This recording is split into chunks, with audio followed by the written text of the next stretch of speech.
முதல் மரியாதை. காதல் உடல் சார்ந்ததல்ல, மனம் சார்ந்தது என்பதை அழகாக உரைத்த படம்.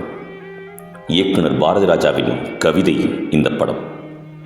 ஆர் செல்வராஜின் உணர்வு குவியல் இந்த படம். இசைஞானியின் மன ஓட்டம் இந்த படம். வைரமுத்து அவர்களின் பேனாவும் சேர்ந்து உழைத்த படம். ராதாவின் திரைவாழ்வில் மைல்கல் இந்த படம். வடிவுக்கரசி என்ற நடிப்பு ராட்சசிக்கு முத்தாய்ப்பாய் அமைந்த படம். நடிகர் திலகம் சிவாஜி கணேசன் என்ற யானைக்கு தீனி போட்ட படம். எத்தனை பெருமைகள், எத்தனை உணர்வுகள், எத்தனை யதார்த்தங்கள்! இவற்றை எழுதி பேசும் பாக்கியம் கிடைத்ததே எனக்கு மிக பெருமை. மலைச்சாமி என்ற ஒரு நடுத்தர வயதுடைய ஊர் நாட்டு அமைக்கும் இளம் வயதான பிழைக்கு வந்த பரிசல்கார பெண்ணுக்கும் உருவாகும் மனதளவிலான நேசமே முதல் மரியாதை. குடும்ப கௌரவத்தினை குலைத்துவிடக்கூடாது, நீதான் என் குலசாமி, வழிதவறி போய் வயிற்றில் பிள்ளையோடு இருக்கும் என் மகளை திருமணம் செய்து கொள் என்று தாய்மாமன் காலில் விழுந்ததால் வேறு வழியில்லாமல் தன் மாமன் மகள் பொன்னாத்தாளை திருமணம் செய்து கொள்கிறார் மலைச்சாமி. பேருக்குத்தான் திருமணமே ஒழிய அவரின் திருமண வாழ்க்கை உணர்ச்சியற்ற வறண்ட காலை வனத்தைப் போல. ஒருவேளை உணவை கூட மகிழ்ச்சியாக சாப்பிட முடியாத வாழ்க்கை. அந்த வீடு ஒரு சிறை போல. அதில் மலைச்சாமியின் மனைவி பொன்னாத்தாள் சிறை அதிகாரி போல. தனது குத்தல் பேச்சுகளால் அனைவரின் மனதையும் புண்படுத்தி விடுவார் மலைச்சாமியின் மனைவி. அந்த வீட்டை விட்டு வெளியே வரும்பொழுது மலைச்சாமியின் மனம், குணம் மொத்தமாக மாறிவிடும். தன்னை ஒரு குழந்தையாக பாவித்து இயற்கையை ரசித்து பெண்களுடன் எசப்பாட்டு பாடி தன் வீட்டை மறந்து கொள்வார் மலைச்சாமி.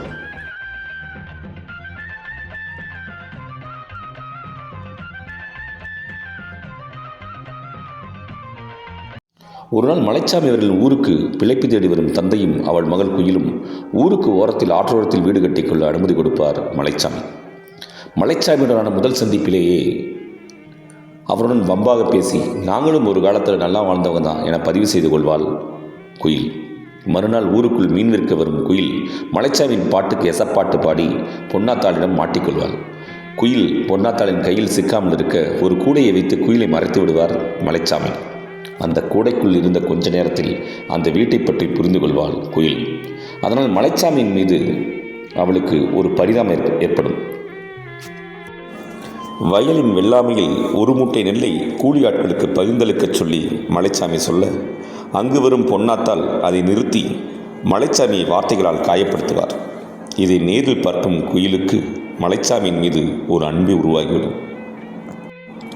சந்தையில் ஆட்டை விற்க மலைச்சாமி குயிலுக்கு உதவி செய்யும் போதும், இருவரும் சேர்ந்து ஆற்றில் மீன் பிடிக்கும் போதும், மலைச்சாமியின் மருமகனின் காதலை குயில் மலைச்சாமியை புரிய வைத்து ஏற்றுக்கொள்ள வைக்கும் போதும், எடக்கல்லை தூக்கி என்னை கட்டிக்கொள் என விளையாட்டாக சொல்லும் விளையாட்டின் போதும், அதை சவாலாக எடுத்து மலைச்சாமி அந்த எடக்கல்லை தூக்கி காட்டும் பொழுதும், மீன் குழம்பு வைத்து சாப்பிடும் பொழுதும், இவர்களை அறியாமல் மலைச்சாமிக்கும் குயிலுக்கும் ஒரு நேசம் உருவாகியிருக்கும். ஒரு நாள் செருப்பு தைக்கும் செங்கோடன் குடித்துவிட்டு குயிலிடம் மலைச்சாமியை பற்றி முழு கதையும் சொன்னவுடன் குயிலுக்கு மலைச்சாமியின் மேல் ஒரு காதல் உருவாகியிருக்கும், அவளை அறியாமலேயே. சந்தையில் விளையாட்டாக குயிலுடன் மலைச்சாமி எடுத்த புகைப்படம் பொன்னுத்தாயின் கைக்கு வர ஊர் கூடுகிறது, பஞ்சாயத்து நடக்கிறது. பஞ்சாயத்தில் உங்களுக்கும் அந்த பொண்ணுக்கும் தொடர்பு இருக்கிறதா என கேட்க, ஆமா என கோபத்தில் சொல்லிவிட்டு சென்று விடுகிறார் மலைச்சாமி. பஞ்சாயத்தில் அப்படி சொன்னதற்காக குயிலிடம் மன்னிப்பு கேட்க செல்வார் மலைச்சாமி. அப்போது குயில், நான் உங்களை காதலிக்கிறேன், நீங்கள் தான் மறைக்கிறீர்கள் என்று மலைச்சாமியிடம் சொல்ல, மலைச்சாமி பலார் என குயிலை அறைந்து விடுகிறார். சின்ன பிள்ளைன்னு சொல்லி பழகின தப்பா போச்சு என்று சொல்லிவிட்டு அங்கிருந்து சென்று விடுகிறார். மற்றொரு புறம் பொன்னாத்தாள் குயிலை கொலை செய்ய சொல்லி தனது உறவினரிடம் சொல்கிறார். இதை கேட்ட மலைச்சாமி கோபத்தில் கொந்தளித்து, முடிந்தால் குயில் மேல் கை வைத்து பாருங்கள் என கத்திவிட்டு குயிலின் பாதுகாப்பிற்காக குயிலின் குடிசைக்கு வருகிறார். ஆனால் குயில் அங்கில்லை. அவள் ஒரு கொலை செய்து விட்டதாக போலீசார் அவளை கைது செய்திருப்பதை பார்த்து மனம் வருந்துகிறார். சிறைக்கு சென்று குயிலை பார்த்து, ஏன் இப்படி செஞ்ச, என்ன நடந்தது என கேட்க, நான் கொலை செய்தது பொன்னாத்தாளின் காதலன். அவன் ஊருக்குள் வந்தால் இத்தனை நாள் நீங்கள் எதுக்காக எல்லாத்தையும் தியாகம் பண்ணி சுமைதாங்கியாக இருந்தீங்களோ அதுக்கு அர்த்தம் இல்லாமல் போயிடும். அதான் அவனை ஆத்திலேயே கொன்னேன் என்கிறாள் குயில். என் குலசாமி பாடி என குயிலின் கையை பிடித்து நன்றி சொல்கிறார் மலைச்சாமி. அப்போது குயில், இப்போவாது சொல்லுங்க, உங்கள் மனசில் நான் இல்லைன்னு என்று கேட்க, என் மனசு முழுசு நீ தான் இருக்க, நீ வர்ற வரைக்கும் அந்த குடிசையில் நான் காத்திருப்பேன் என வாக்களிக்கிறார். வருடங்கள் ஓடுகிறது. மலைச்சாமி உயிர் பிரியும் தருவாய் வருகிறது. குயிலுக்காக அவர் உயிர் பிரியாமல் காத்து கொண்டிருக்கிறது. சிறையிலிருந்து வரும் குயில் மலைச்சாமியை பார்க்க குடிசைக்குள் வருகிறாள். அவளை பார்த்தவுடன் தான் கையில் வைத்திருந்த பாசி மாலையை குயிலிடம் கொடுத்துவிட மலைச்சாமியின் உயிர் பிரிகிறது. மீண்டும் சிறைக்கு செல்லும் குயிலின் உயிர் ரயிலிலேயே பிரிந்து விடுகிறது. அப்பப்பா, என்ன ஒரு கவிதை இந்த திரைப்படம்! இந்த படத்தில் அனைவரும் கதாபாத்திரங்களாகவே இருப்பார்கள்.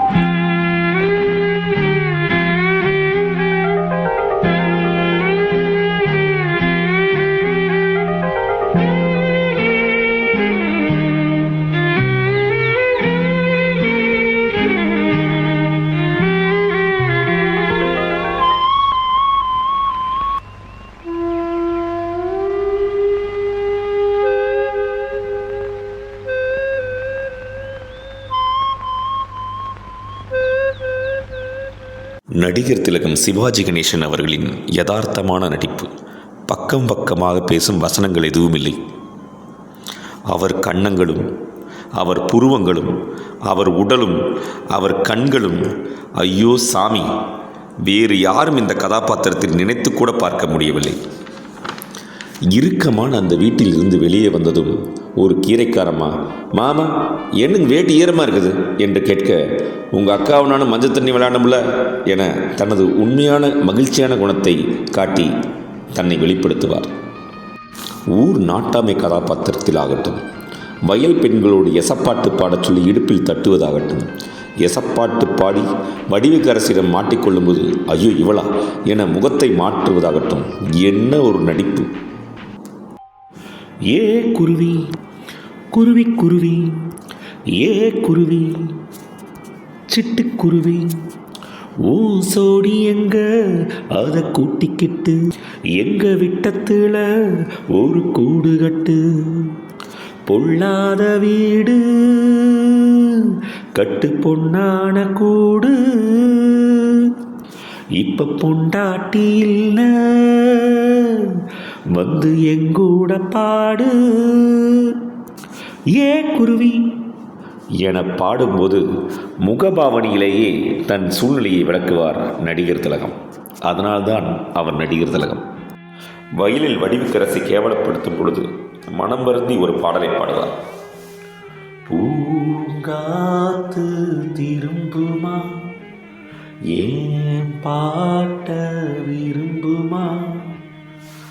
மலேசிய வாசுதேவன் அவர்களின் குரல் இவருக்கு அப்படியே அழகாக பொருந்தி போகும். ராதாவுடன் போட்டி போட்டு மீன் பிடிக்கும் போது ஒரு சிரிப்பு சிரிப்பாரே, என்ன ஒரு குழந்தைத்தனம் அவர் முகத்தில்! நான் இன்னைக்கு ரொம்ப சிரிச்சிட்டேன் என்று சொல்லும்போது நமக்கே அவர் மீது ஒரு வருத்தம் வந்துவிடும்.